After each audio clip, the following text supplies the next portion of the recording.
Back on Connection here on TKO8 Television. Dennis King, thanks for joining us on the show today. Each Monday we have different organizations around our viewing area come in to talk about what's important to you, I'm sure. And a lot of these organizations, we don't know all the ins and outs of what they do and the services that they offer. So we do appreciate all the organizations we have in this area and the opportunity to actually visit with most of them throughout the year. Stay with us. Be back in a moment. We're going to talk with two people about domestic violence right here in the Harrison area.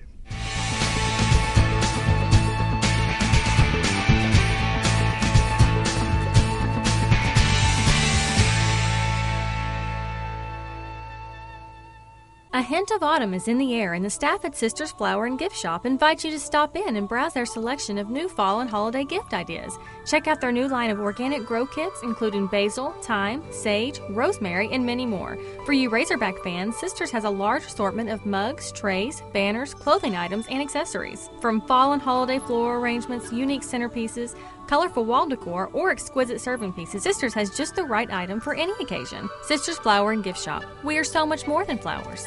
Sam Alexander Pharmacy has expanded and is now offering many additional products and services. Their new pharmaceutical compounding area allows them to create products to fit the unique needs of a customer. They also have added Spinco orthotic shoes and sandals, Dr. Comfort diabetic shoes, baby gifts by Aiden and Anais, and toys by Melissa and Doug. Stop in today and let them help you with any of your specialty pharmaceutical needs. Sam Alexander Pharmacy, your local Health Mart pharmacy in Harrison.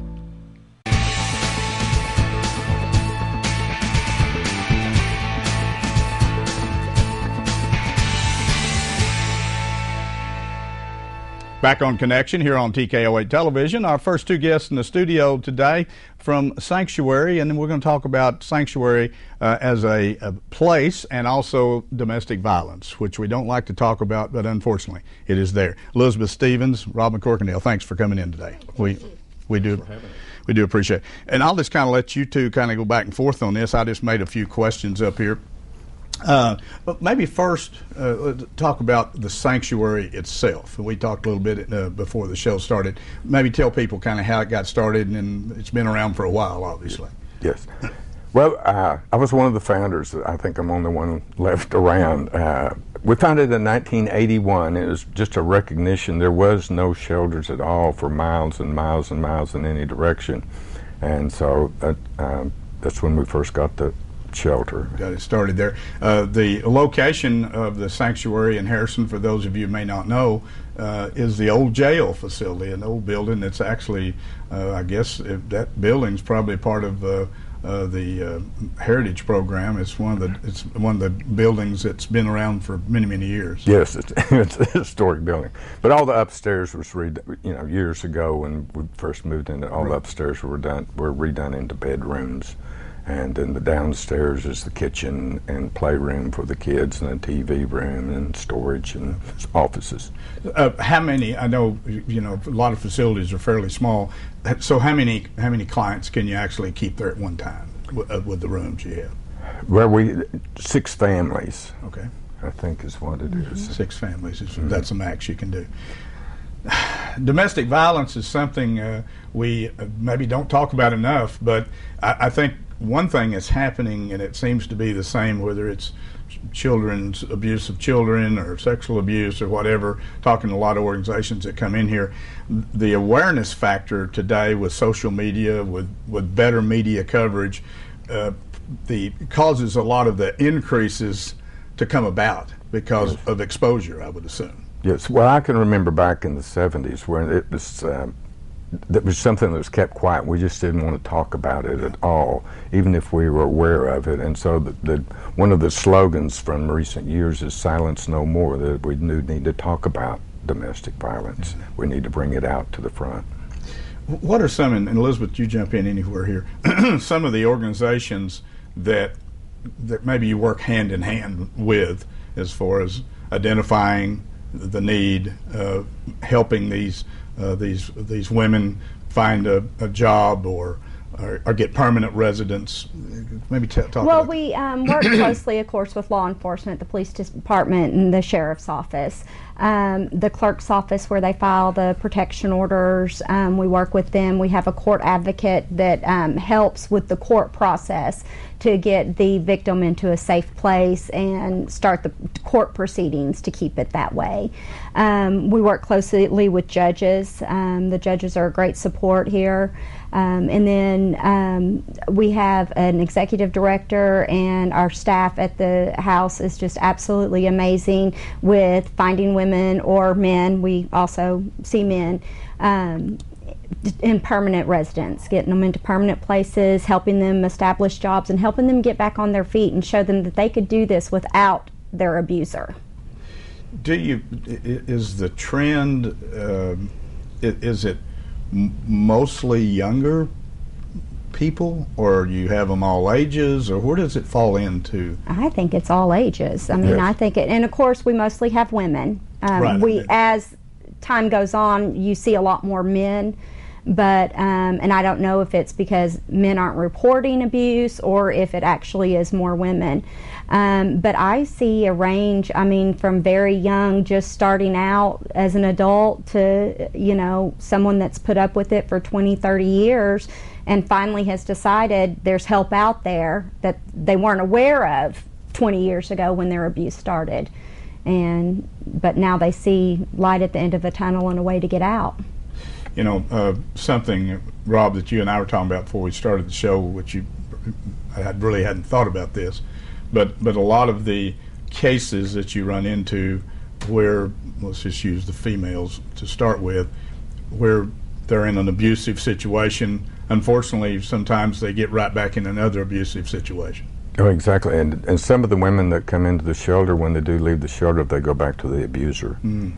And you get into the circle of violence that's going on there, because the abuser comes along and says, "Oh, I'm so sorry, here's some flowers, it'll never happen again," and it does the sweet talking thing, and then gradually they just get back into the cycle of violence that abuse provides. And the mental abuse of that side of the abuser telling them that, you know, I'll take the kids, you'll never see the kids, you know, you can't make it without me, you don't have a job. The mental abuse of that causes victims to go back. Yeah. It's very difficult because there's an economic isolation where the abuser controls all the money, and he isolates, in most cases, the woman from their family and friends. There's a cutoff, so there's just a powerlessness feeling that's there.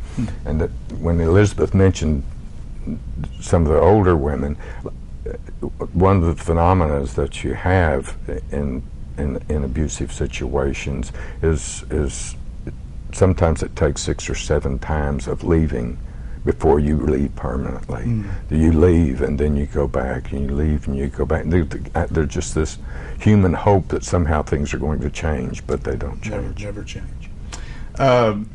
Obviously, it takes a lot of money to operate a sanctuary facility.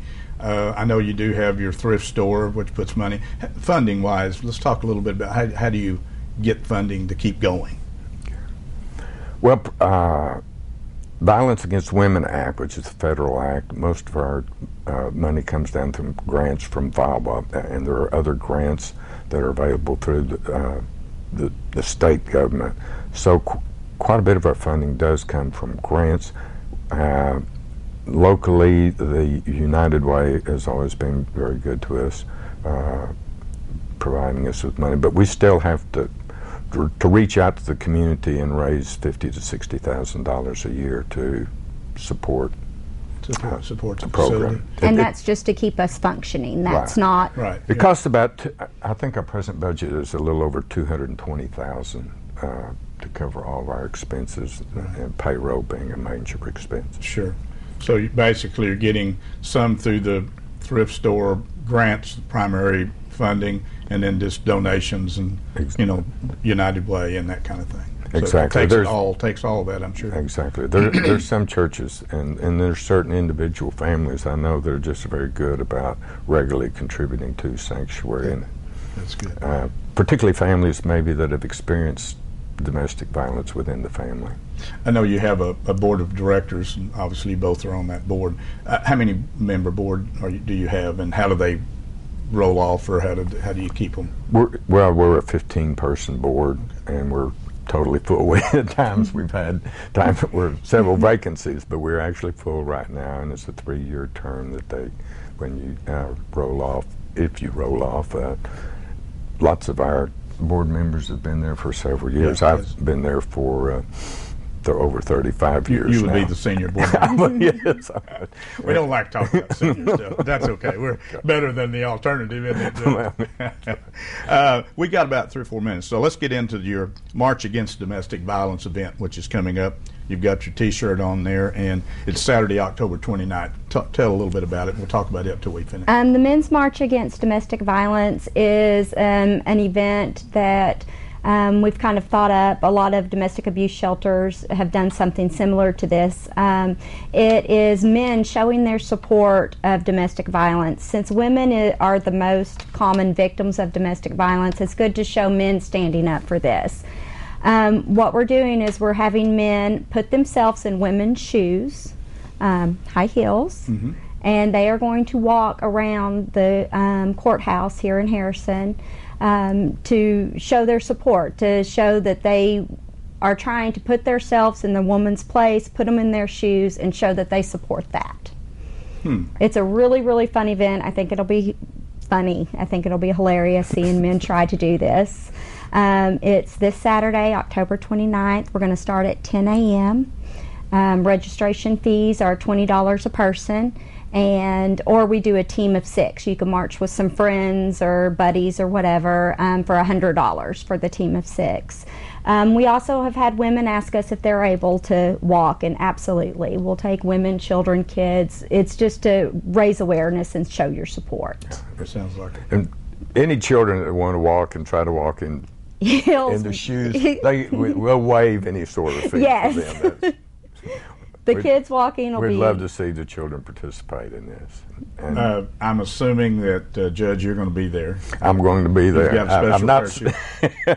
Well, I may have to head out to a shoe store and find a new pair, but my old shoes just seem appropriate. They're not in style anymore. No, that's right. Well, it sounds like obviously it's a serious thing, but it sounds like a fun event to get the awareness out there, and I like the fact that you're saying the Men's March Against Domestic Violence throws a little different twist into it, and for men to show support of the particularly most percentage-wise is and we've had an incredible turnout for businesses in Harrison sponsoring this event. We have just had business after business saying that they would help sponsor the event, and it was great turnout for that. I mean, just for the businesses in Harrison to stand up for that. We certainly appreciate them doing so. Yeah, boy, we're real fortunate. I know there's a lot of small communities out there that do the same, but we're fortunate here in Harrison, Arkansas, fairly small community. We have a real giving community here. Yeah, yes, we really do. And they give to a lot of very good programs that we have, and we should feel proud to be a part of it. And of course, another thing that people may not realize is Sanctuary covers more than just Boone County. There is no shelter in Newton County. There's no shelter in Searcy County. I think you have to go all the way to Conway if you're going south. That's good. So you cover a big area. So we cover quite an area. Okay. Well, listen, we do appreciate both of you coming in today, Elizabeth and Rob.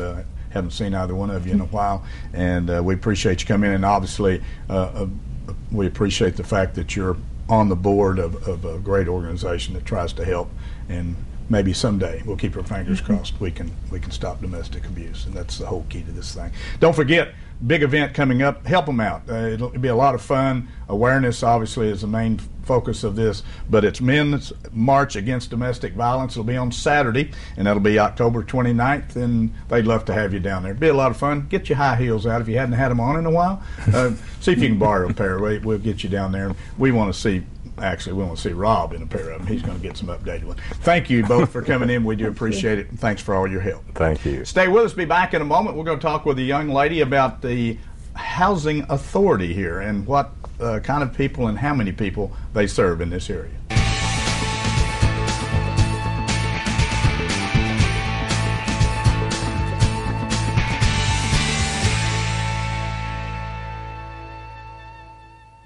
There's no gift like the present, and there's no present like one gift wrapped with a shiny Shelby sticker. Did you know that Harrison is home to one of the largest gift boutiques in Arkansas? That's right. For the past 39 years, Shelby's has been the 7,500 square foot home to trendy, affordable, and unique gifts. From the kitchen to the crib, we have it all. Come by the store and let the Shelby's gals personally help you find the perfect gift and wrap it up for anyone on your list. Join us November the 10th, 11th, 12th, and 13th for our annual holiday open house and enjoy 20% off. Shop local, shop Shelby's. Crystal clear mountain streams, river rapids, and rolling hills with endless valleys. The beauty of the Ozarks we often take for granted. At Magnus Toyota, we never underestimate the value of our customers. As a third-generation family-owned business, Magnus Toyota has been operating here in the Ozarks for over 50 years. When we make a new deal, we make a new friend. Stop in and visit us today and see why our customers say we're the best. Magnus Toyota, your hometown Toyota dealer on Highway 65 North in Harrison.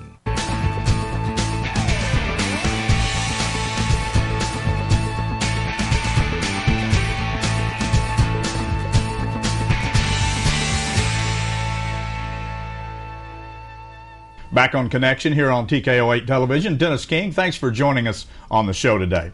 Our next guest in the studio today is Shonda Tapley, and Shonda is the director of the Harrison Housing Authority, and I've known Shonda for a long time. She does a great job there, and a lot of people don't understand what the Harrison Housing Authority really does.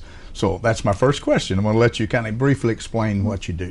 Well, thank you very much. We are we're Harrison Housing Authority, and what we are, we provide Section 8 rental assistance based on income and household composition is the amount we pay, and we are HUD funded, so we're federally funded by Housing and Urban Development, and we are governed by a board of commissioners. We have 5 commissioners that are on our board, and so we provide Section 8 rental assistance. So when someone says HUD, yes, that's us, but we aren't HUD. We're just funded by HUD. Okay, so you're similar to HUD, I guess, and maybe So if someone has a piece of property, and I've heard them say it's HUD approved, does that fall into your? What they say is it's HUD approved because we've provided housing assistance there before, but it's not technically approved until we do an initial inspection for the property when we go to give someone assistance.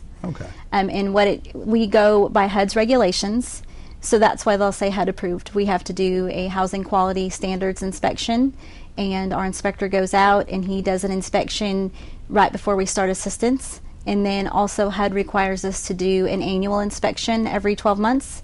And then in between, if there's an issue or something, sometimes we'll get a call from HUD saying someone's called them about fraud, or the landlord will call and say we think someone's living there, or there's issues with the place, the tenant has a lot of stuff outside, trash.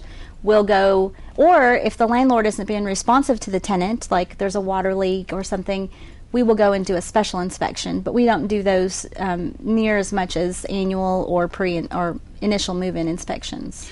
I'm assuming that you have some landlords or some rental property that would qualify for the disabled. Is that true? Well, we don't have any preferences for disabled at this time because we really don't need it right now. We will be working that back into our plan. Pretty much we don't really have a waiting list in Harrison. We're very fortunate, and so what HUD does require us to do is give the tenants an idea of where they can go apply for housing or apply for rentals. So we provide an extensive list of as many landlords as we know in the community. For apartments, we try to put on there if we know that there are disability accommodations with rails, bathtubs, things like that. And then we give that to the tenant and they go find their own. So we are very fortunate here in Harrison. Some places, I was at a training and the director there said that their waiting list was 16 years. What does someone do for 16 years? Wow. And even other parts of Arkansas, waiting lists are 2 years or 3 years or 4 years. So we're very fortunate that we could get someone some help, probably anywhere from 4 to 6 weeks right now. Wow. That's amazing. You've got, I think if I remember, you have like more than one program. Don't you have a couple different Yes. program specifics? We provide Section 8 rental assistance, and so that is a subsidy-based rental payment for the tenant. And then within that program, we have a Section 8 home ownership program. So after tenants have been on housing for a year in good standing, we work with them, and we work with Northwest Regional Housing because they offer counseling. And within that program, HUD has some requirements and rural development for the tenant to have like counseling classes or budgeting classes, things like that, for credit and budgeting, so that the tenant can actually buy a home. It gives them an option for something that they would never be able to do. And so what happens is they go through the process, get a loan through rural development. They can either sign up with Northwest Regional Housing for self-help, and that's building their own house, or they can purchase a house that's already built, and we'll work with them, and we will continue to provide them a subsidy.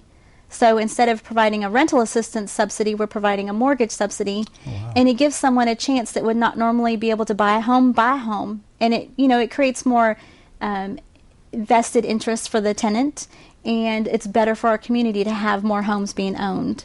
Wow, I did not know that. I didn't know yes. you did that. And it's great because the tenants that are disabled, we will provide them assistance for the lifetime of the loan based on their income. And then the tenants that are not disabled, that are just low income, we are able to help them for the first 10 years of the loan. So hopefully by then they'll be able to handle it on their own, and their income has improved and things like that. So they'll be self-sufficient. I would assume, Chandra, that the people that would like to actually purchase a home and get your assistance, they do have to have a job. They have to be employed. Yes, you have to be employed or disabled. Okay. So you do have to have a job, but you could just be lower income. Maybe Sure. it's someone that works on a manufacturing line and they're a larger family, and it's a single provider, so they qualify for housing. But they might not ever really be able to go get a loan otherwise, or have a home, and this gives them that opportunity. Wow. And also we have a family self-sufficiency program. It's called FSS, and that is a program that we work with someone. They sign up with goals, and we give them some guidance. We check in with them. It could be maybe finishing a certificate program at the college, and during that time, if they're also working, if we start out, for example, and provide $500 a month subsidy assistance, and they get a job and we're only providing $300 a month, that other $200 would go in an escrow account for them. So when they graduate, they'll get that check, and they'll be able to utilize that towards a down payment for a home, or to buy a car, or to pay off their college loans. Do you have, if somebody wanted to be a landlord, is there a guideline as far as the distance out of, since we're Harrison Housing Authority, how far could they be out of the town? Yes, we provide assistance for the city limits of Harrison and up to 15 miles outside the city. So we do some county housing. Okay, so you do. I thought Yes. you did. Do you see the trend, I guess I should say, do you see the trend where people really do want to just get some help to jumpstart? Do you think people, or are they just looking for a free ride? No, we require as much as we can people to have some income, because they have to be able to have their utilities on. Right. So someone can't come in and just loaf through the system. The majority of our tenants are great. We don't have any problems with them. They just need a little help, whether they're on disability and they're a senior, or they're young on disability, or a single parent, single mother with kids, or single father with kids, or maybe they got laid off, something, and they're just trying to get some help, and we try to give them a hand up. So that's why we're offering these various programs, so that we can try to help them become self-sufficient. Okay. So at this particular point in time, you said you don't have a waiting list? We really don't have a waiting list. It's more process time. Okay. But on the other side of it, what about landlords? Do you need more landlords? We could always use more landlords. We have signed up a lot of landlords the last 2 years and been able to offer more properties. But we would love to talk if anyone wants to be a landlord. We just signed up a new landlord today, and we signed up a new landlord on Friday. So, and a lot of times the tenants will say, well, I found a place, but the landlord won't take HUD. And so I'll talk to the landlord and explain our program and this is how it would benefit the landlord, and it's a guaranteed payment or a partial payment. And a lot of times it's the tenant's been with the landlord for years, so it would only help the landlord because they'll be getting all their rent. So they seem to be very willing to work with us. We try to work with the Landlords Association and the local realtors, and to just get our name out there and explain our program as much as we can. I would actually, I was thinking about that, what you just talked about. You know, a lot of people, the perception is that HUD's low. People come in, they're going to trash your property. You know, I don't want to go through all that. Mm-hmm. But what you were talking about a while ago is the fact that you really oversee both sides of this thing. You make sure the landlord does their part of it, but you also make sure that the tenants, that they don't tear up the property. Right. You know. And we try to. You know, there are some that get ahead of it and we don't catch it in time, but we try to work with it as much as possible. We will sanction those tenants, so they will not be able to get housing anywhere in the United States. So that's a good thing, and it helps the landlords. You know, we can't promise, but we try to be as diligent in our background checks as we can. We for a one-person income, say, we look at gross, and if you're a one-person household, you could make $17,100 right now gross annually. And that's really, for Harrison, that's quite a bit of money. Mm-hmm. But there are some people with a lot less income that we help. And, you know, we just try to do what we can, and most of the people on housing are just need a little bit of help. Yeah, that's what I was thinking.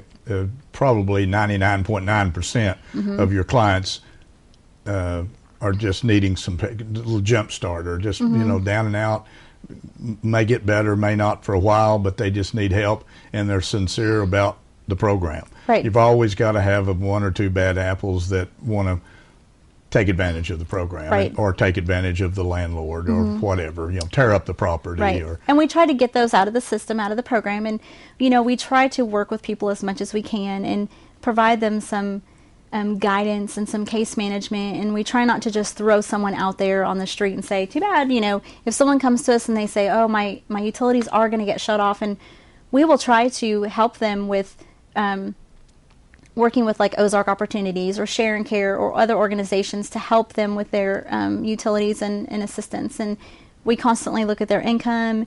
So we are trying to, we found that by us spending all that time, it makes a better tenant, sure. and it makes a better experience for the landlord and a better experience for our community. And because of that, we've, you know, improved our numbers so much the last year that we're going to be providing over $1.6 million to the community. And people say, well, you just help people in need. Well, no. I mean, look at the landlords we're helping sure. locally. So you're injecting that into the economy. That's locally. Fresh federal money mm-hmm. coming in, yeah, and it's going to get turned over 3 to 4 times statistically.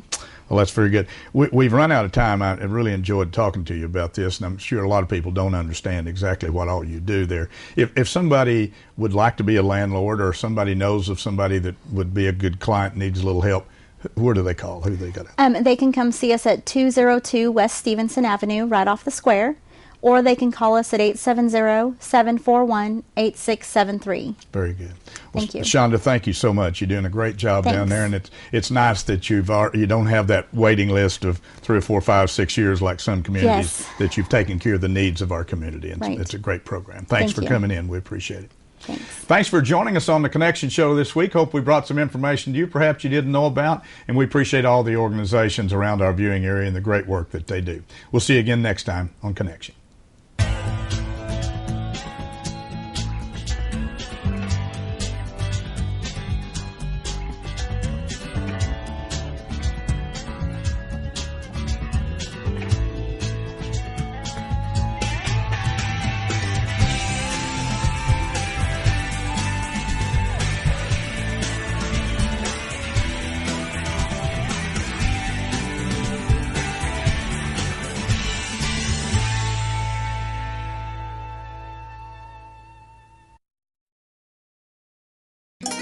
We all need the help of a pharmacy from time to time. Sullivan Pharmacy would like to thank all their customers for supporting them as an independent local pharmacy.